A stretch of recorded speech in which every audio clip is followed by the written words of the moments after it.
उत्तर प्रदेश के उप मुख्यमंत्री केशव प्रसाद मौर्य ने मुरादाबाद में एक बयान दिया, जिसमें उन्होंने कई मुद्दों पर चर्चा की। उन्होंने कहा कि सावन के महीने में प्रदेश के पूरे 75 जिलों में सरकार ने यातायात व्यवस्था के साथ ही कांवड़ियों की सुरक्षा के संपूर्ण इंतजाम किए हैं।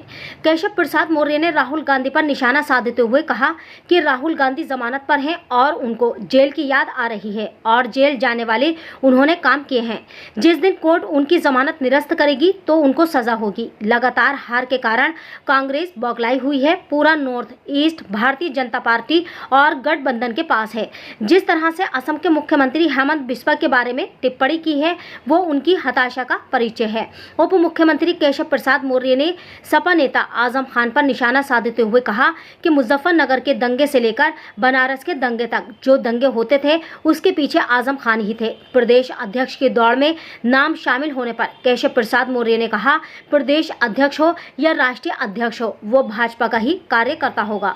उत्तराखंड सरकार द्वारा स्कूलों में गीता पढ़ाने पर केशव प्रसाद मौर्य ने कहा कि अभी उत्तर प्रदेश में ऐसा कोई विचार नहीं है, लेकिन अगर कहीं कोई अच्छा काम हो रहा है तो उसका स्वागत करना चाहिए। कुरान और बाइबल पढ़ाने वाली मांग पर केशव प्रसाद मौर्य ने कहा, कुरान और बाइबल पढ़ाने वालों का अंतर है। गीता पढ़ाने का उद्देश्य अलग है, कुरान और बाइबल पढ़ाने का उद्देश्य अलग है। दोनों का उद्देश्य अलग अलग होता है। कुरान इस्लाम को मानने वालों का धार्मिक ग्रंथ है, बाइबल ईसाइयों का धर्म ग्रंथ है, श्री भगवत गीता संपूर्ण मानवता का धार्मिक ग्रंथ है।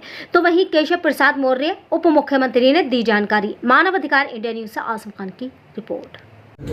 सर, कांवड़ यात्रा का समय चल रहा है। कांवड़ यात्रा चल रही है। जो कांवड़ यात्री हैं सबको शुभकामनाएं हैं। भगवान भोलेनाथ जी को जल चढ़ाने के लिए कठिन साधना करते हैं और इतनी बड़ी मात्रा में जल ले करके इतनी लंबी दूरी तय करते हैं। भगवान भोलेनाथ जी उनके सारे मनोरथ सिद्ध करें और कांवड़ यात्रा को लेकर के कोई असुविधा ना हो, इसके लिए प्रदेश के सभी 75 जिलों में जो भी जरूरी कदम है सुरक्षा के, व्यवस्था के, यातायात के, वो सब सरकार ने उठाए हैं और सभी स्थानों पे उपयुक्त व्यवस्थाएं की गई। सर, आपने अभी ट्वीट में कहा था कि राहुल गांधी जेल जाना चाहते हैं, तो क्या कब तक जाएंगे सर? ये तो देखिए, जमानत पे जो होता है, जब कोर्ट जमानत निरस्त कर देगी उस दिन जेल चले जाएंगे। जैसे उनको जेल की याद आ रही है तो जेल की जो याद आ रही है वह जेल जाने वाले काम किए हुए हैं कि माननीय न्यायालय को निर्णय लेना है, न्यायिक प्रक्रिया का हिस्सा है। तो जमानत पर है, जिस दिन उनकी जमानत को निरस्त करेगी, जिस दिन उनको सजा होगी उस दिन उनकी जेल की यात्रा शुरू होगी। लेकिन लगातार पराजय दर पराजय से कांग्रेस बौखलाई हुई है। पूरा नॉर्थ ईस्ट इस समय भारतीय जनता पार्टी और हमारे गठबंधन के पास है और जिस प्रकार से हमारे आसाम के मुख्यमंत्री हेमंत बिस्वा शर्मा जी के बारे में उन्होंने टिप्पणी की है, ये उनकी हताशा का परिचय है। सर, दूसरा सवाल ये है कि आजम खान साहब जो सत्ता में रहे अखिलेश के, उनका चाबुक चला, वो कौन सा चाबुक था और ना घर के रहे घाट के रहे?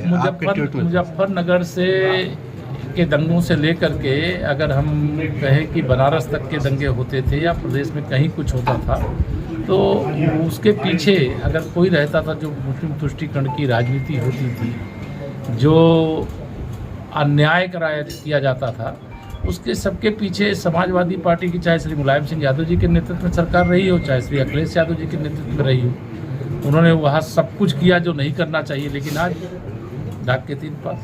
सर, प्रदेश अध्यक्ष और राष्ट्रीय अध्यक्ष का बाजार घर में और आपका नाम चल रहा है, सर क्या कहेंगे? हाँ, मुझे कोई बताया है कि, और मैं आपको भी बताया दे रहा हूँ कि भारतीय जनता पार्टी के जो राष्ट्रीय अध्यक्ष होगा वो कोई भाजपा का कार्यकर्ता होगा, देश किसी प्रदेश से होगा। प्रदेश का जो अध्यक्ष होगा वो भी भाजपा का कार्यकर्ता होगा, प्रदेश के किसी जिले से। प्रथम आपका नाम चल रहा है? चलता है, आप लोग चलाते हो, कोई चलाता सर, उत्तराखंड सरकार ने सर स्कूलों के अंदर गीता के श्लोक पढ़ाए, क्या उत्तर प्रदेश में भी कोई ऐसी है? देखिए, ये श्रीमद् भागवत गीता पढ़ाने का जो भी निर्णय मुझे मालूम नहीं है, अगर लिया गया है बहुत सराहनीय है। अभी उत्तर प्रदेश में जब इस पर विचार होगा तो देखेंगे, लेकिन अभी इस पर विचार नहीं हुआ है। लेकिन कहीं पर भी कोई अच्छा काम हो रहा है उसका स्वागत है और श्री पुष्कर सिंह धामी जी और उनकी सरकार को बधाई। सपा सांसद कह रहे हैं कुरान और बाइबल भी पढ़ाई जानी चाहिए। वो तो कहेंगे पढ़ाई जानी चाहिए, लेकिन उस कुरान और बाइबल पढ़ाने और पढ़ने वालों का अंतर है ना। वहाँ जो पढ़ाया जा रहा है उसके पढ़ाने के पीछे का उद्देश्य अलग है और जो कुरान और बाइबिल के पीछे का उद्देश्य अलग है, तो दोनों का उद्देश्य अलग अलग होता है।